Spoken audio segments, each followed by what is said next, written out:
Həzrəti Məhdi əleyhissalamın layihəsinin həqiqəti nədir? Onun layihə təlimləri nədən ibarətdir? İmamın dövləti, at, qılınc, xeymə dövləti deyildir. İmamın dövləti, ümid bəslənilən insani sivilizasiyadır. İmam Məhdi əleyhissalam, Peyğəmbər və Rəsullahın ümidlərini gerçəkləşdirəcək. Yəni, insanın yer üzündə tanıyacağı ən əzəmətli bir sivilizasiyanı. Əgər sən Məhdi dövlətini tanımaq istəyirsənsə, onu bu ayədən götür.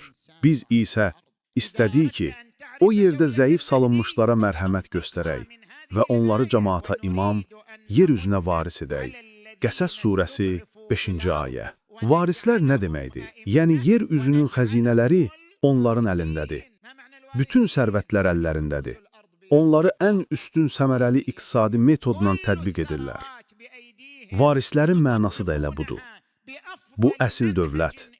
Məhdinin dövləti peyk texnologiyalı sivilizasiyasıdır, lakin insanlıq sivilizasiyadır.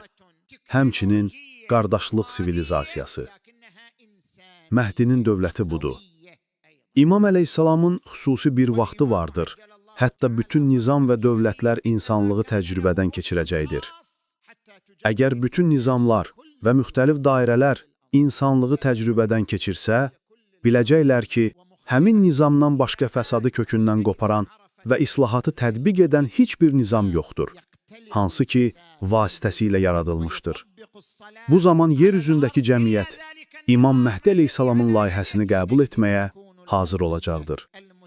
Necə ki, Həzrəti Muhammed sallallahu aleyhi və alihi və səlləmdən belə nəql edilmişdir ki, əgər dünyanın sonu bir gün qalsa belə, Allah Taala əhli beytimdən bir nəfər göndərəcək və o yer üzünü dolduracaq, hər yerinə hakim olacaq. Yəni, ümumbəşəri bir dövlət.